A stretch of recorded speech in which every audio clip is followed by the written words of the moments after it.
Hello everyone, hi and welcome to this episode of The Honorable Humans on Michael Edwards aka Eddie the Eagle Edwards.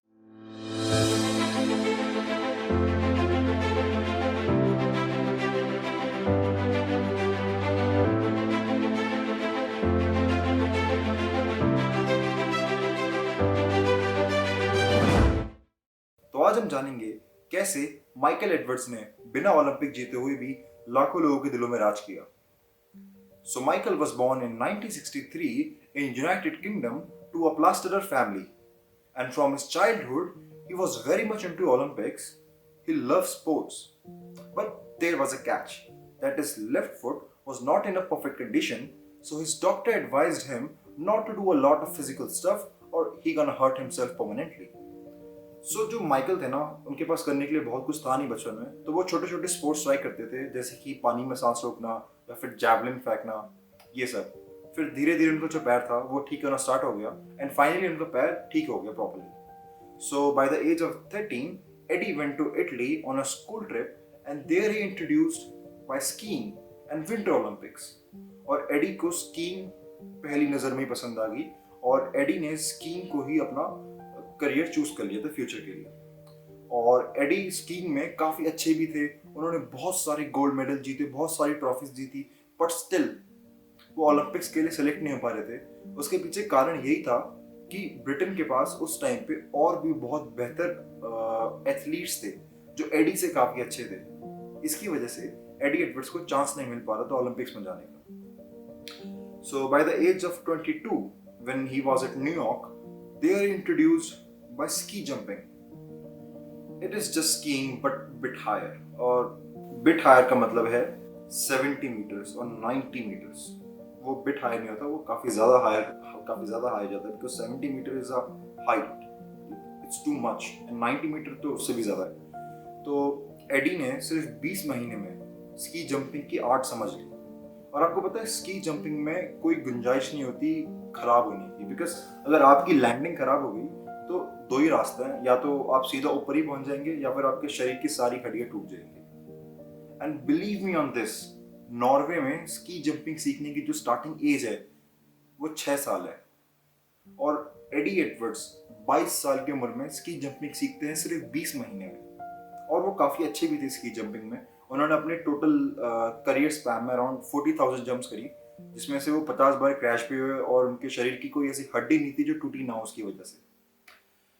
So 1988 Calgary जो Canada में है, वहाँ पे Olympics हुए थे, winter Olympics. उसमें AD ने पार्ट लिया था फॉर 70 मीटर स्की जंप.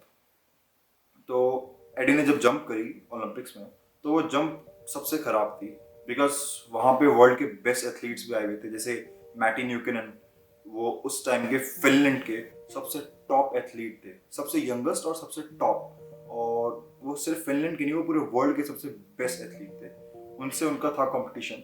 तो एडी कहीं स्टैंड नहीं करे उस जंप में. और जब वो लैंड हुए ना, तो फिर जितने भी लोग स्टेडियम में थे सब बोल रहे थे कि यार ये अभी हमने अपनी आंखों से क्या देख लिया, this guy is just a disgrace to this sport. और जो एथलीट्स थे बाकी वो भी बोल रहे थे कि मजाक हो गया अभी हमारे आंखों के सामने. बट जैसे ही कमेंटेटर ने बोला that this is a new British Olympic record, Eddie फूले न समाये और अजीब तरीके से स्टेडियम में डांस करने लगे, एक ईगल के स्टेप में ऐसे ऐसे हाथ फैला के ऐसे ऐसे ईगल की तरह. और तो वहां से उनका नाम पड़ा AD the Eagle Edwards.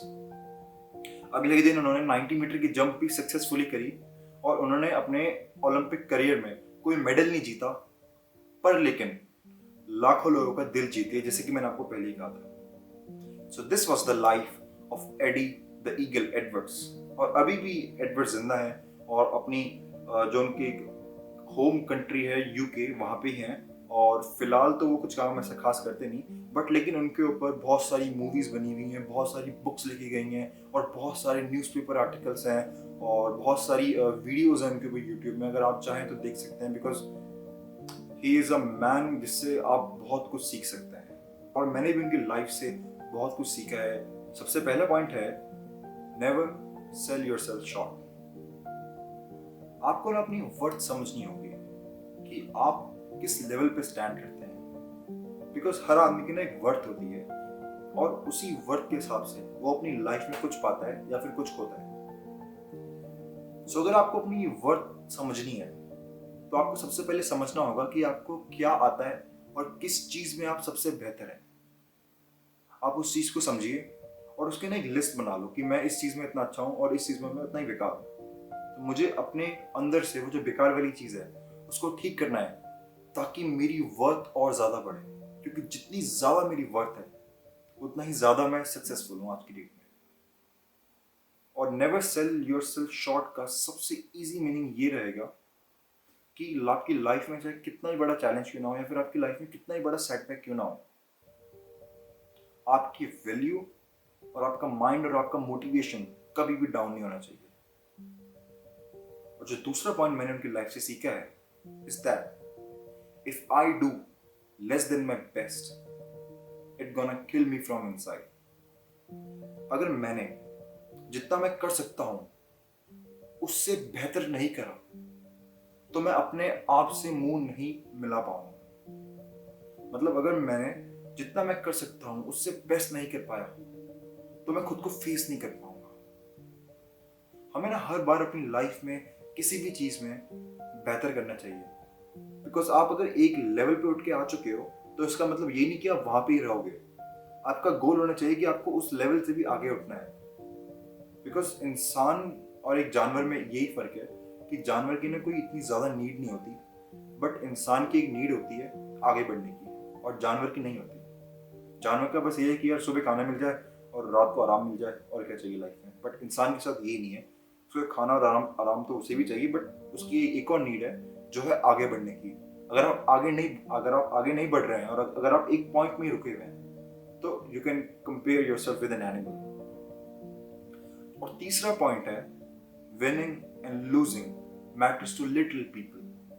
I do something to free my soul. यार हार जीतना लाइफ में इतनी ज्यादा मैटर करती नहीं है। जो चीज लाइफ में मैटर करती है ना वो है आपका काम। बिकॉज अगर आप कोई ऐसा काम कर रहे हो जिसको करके आपको पर्सनल सेटिस्फैक्शन मिले, चाहे उस काम में रिस्पॉन्स कितना भी कम क्यों ना हो या फिर कितना भी ज्यादा क्यों ना हो, तो प्लीज आप उस काम को करते रहिए और आप उस काम में और बेहतर होने की कोशिश करिए। और अगर आप कोई ऐसा काम कर रहे हैं जो आपकी समझ से बाहर है, बस आप करे जा रहे हैं, तो प्लीज उस काम को अभी ड्रॉप कर दीजिए, वरना फ्यूचर में आपको ड्रॉप करना पड़ जाएगा। और चौथी चीज जो सबसे इंपॉर्टेंट है is that your work is going to fill a very large part of your life, so choose your work wisely। ये मुझे समझाने की कोई जरूरत नहीं है, बिकॉज इस सेंटेंस में ही इसका मतलब छुपा था। आपको अपना काम बड़ी समझदारी से चूज करना चाहिए, बिकॉज आपकी आधी से ज्यादा जिंदगी आपके काम के ऊपर जाने वाली है। तो ये वो बातें हैं जो मैंने एडी एडवर्ड्स की लाइफ से सीखी थी। अगर आपने भी कुछ एडी एडवर्ड्स की लाइफ से सीखा हो तो इस वीडियो को अपनी फैमिली और फ्रेंड्स के साथ शेयर करिए ताकि वो भी एडी एडवर्ड्स की लाइफ से कुछ सीख सकें। Thanks for watching, and if you like this video then subscribe the channel.